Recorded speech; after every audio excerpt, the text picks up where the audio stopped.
नमस्कार दोस्तों, आज हम बात करेंगे स्लीप के बारे में। एक स्पेशल टॉपिक जिसका नाम है स्लीप में पैरासोमनियाज। पैरासोमनिया का मतलब होता है नींद की गहरी नींद में होने वाली समस्याएं। जैसे इसमें बड़े अलग अलग तरह की समस्या होती है। एक होता है ब्रक्सिज्म। ब्रक्सिज्म मतलब ग्राइंडिंग ऑफ टीथ। बच्चा जो है वो अपने दांत खटखटाता है। या नींद में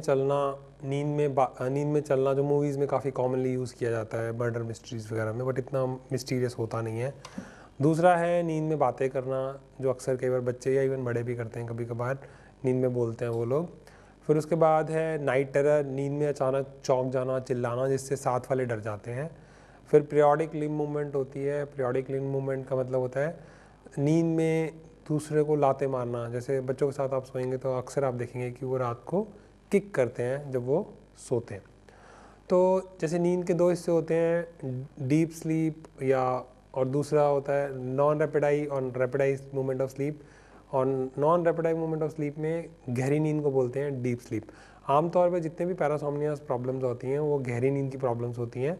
पेशेंट को बिल्कुल भी याद नहीं रहता कि अगले दिन क्या समस्या हुई है।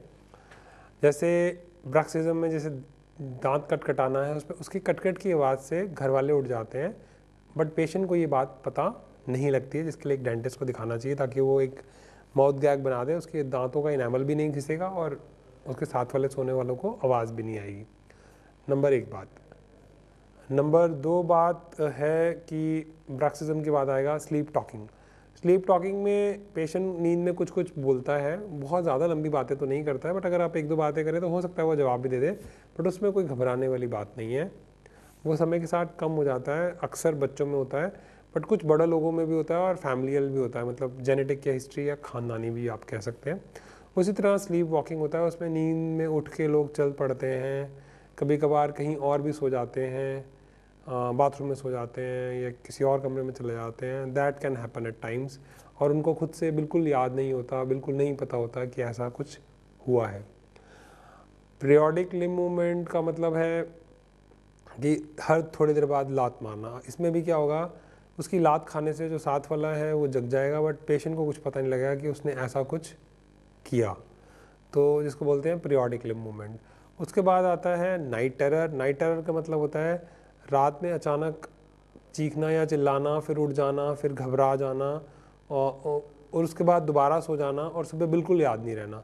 तो एक्चुअली में देखा जाए तो पेशेंट को लक्षण तो आए, बट उसको खुद से कुछ भी पता नहीं है, क्योंकि उसको तो कुछ याद ही नहीं रहता, उसके घर वालों को पता होता है, बट वो बहुत ज़्यादा दहशत में आ जाते हैं या डर जाते हैं या घबरा जाते हैं, इसलिए नाइट टेरर से लोग परेशान हो जाते हैं।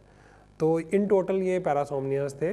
पैरासोमनियाज एक्चुअली कोई जानलेवा बीमारी नहीं है, बट पेशेंट के घर वाले काफ़ी परेशान हो जाते हैं, इसलिए इसकी जानकारी होना बहुत ज़रूरी है। अक्सर ये सारी चीज़ें बच्चों में होती हैं, बट टाइम के साथ ये ठीक हो जाती हैं, और अगर नहीं भी ठीक होती है तो कुछ मेडिसिन कुछ टाइम के लिए ले सकते हैं, उसके बाद बंद कर सकते हैं। सो आज के लिए इतना ही दोस्तों, धन्यवाद।